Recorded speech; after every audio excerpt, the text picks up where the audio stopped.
Hello manager, on se reprend aujourd'hui pour un nouveau tutoriel. Nous allons voir comment à partir des tableaux croisés dynamiques, on peut retrouver des données KPI d'un ensemble de données. Mais avant, je t'invite à t'abonner sur notre page YouTube et LinkedIn et à nous retrouver dans le groupe Telegram si tu veux monter en puissance sur Excel. Allons-y. Pour notre tutoriel, nous aurons à répondre à trois questions. Mettre les données sous forme de tableaux, créer trois tableaux croisés dynamiques qui permettent de trouver le nombre de pays et la population totale et la population moyenne de nos données et de créer par la fin un segment qui permet de rendre interactif les valeurs trouvées. Mais avant d'essayer de comprendre notre contexte, j'ai pu récupérer en faisant du web copying les données pays, continent et la population de chaque pays, bien sûr classée dans l'ordre alphabétique pour les années 2022. Et à partir de ces données, je dois retrouver, grâce à un dynamisme, le nombre de pays, la population totale et la population moyenne. Allons-y.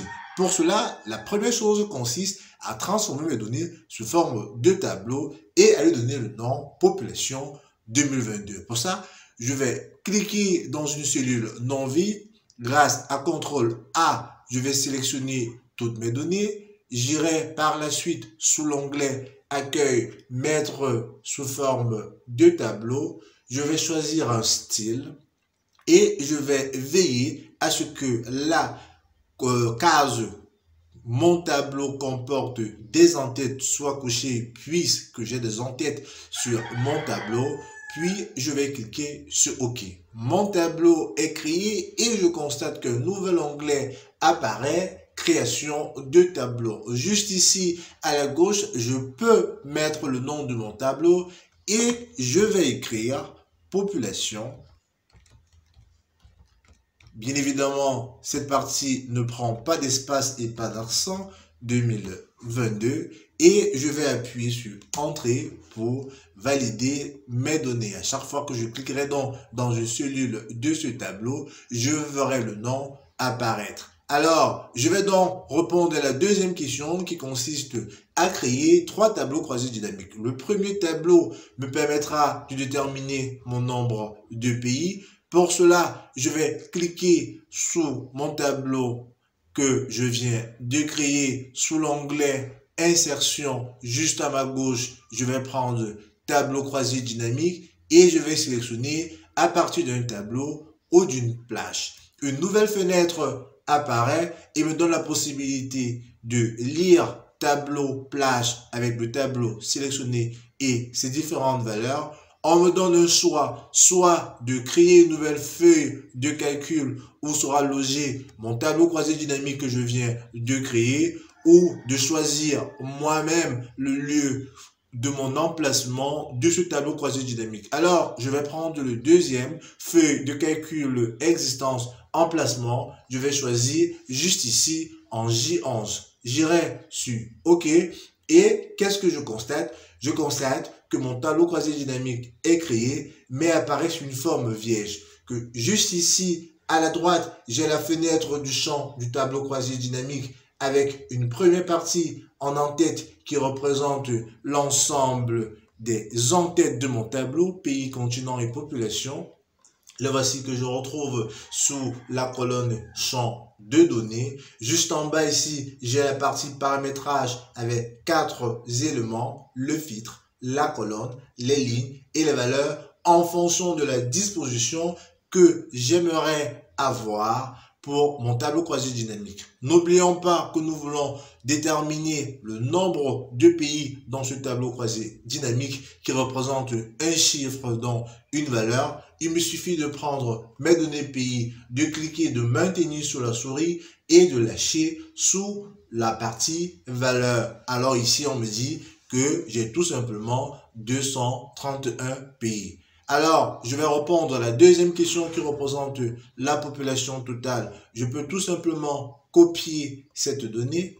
Plus bas, je vais coller par en valeur, mais un collage, tout simplement. et je vais effacer la donnée initiale et je vais déterminer cette fois-ci la population totale qui représente la somme de mes valeurs numériques. Et les valeurs numériques sont représentées bien évidemment dans mon tableau croisé dynamique par les valeurs. Je vais tout simplement porter la valeur de la population totale que je vais lâcher dans les valeurs. Alors, je viens déterminer donc ma population totale pour l'année 2022. Je peux encore recopier cette valeur, copier et plus bas, je vais coller.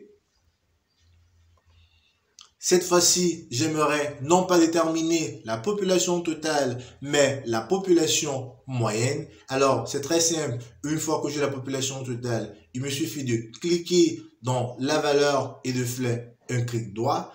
J'irai donc tout simplement dans synthétiser les valeurs par et je vais choisir tout simplement moyenne.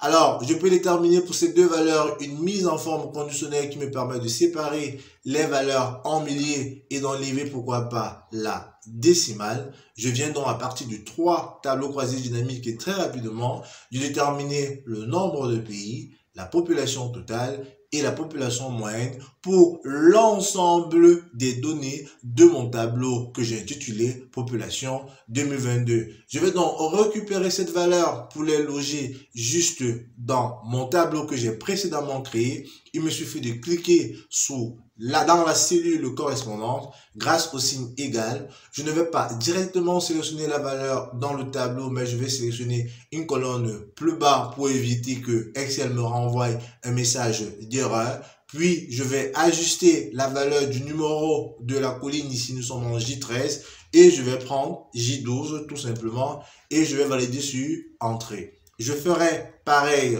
pour la population totale où je mettrai J16.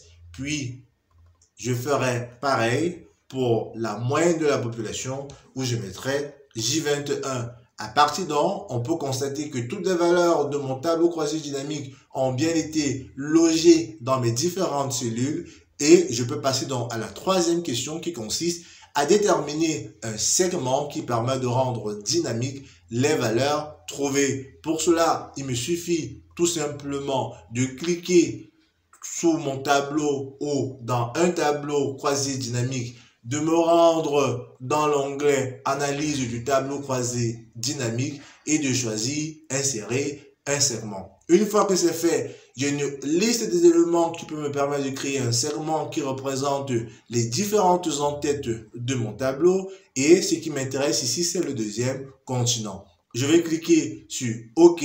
Puis, à partir de ce moment, je vais créer une liaison entre mon segment et mes tableaux croisés dynamiques. Pour cela, je sélectionne mon segment. Sous l'onglet segment, je vais choisir connexion de rapport et je vais sélectionner tous mes tableaux croisés dynamiques pour créer la liaison.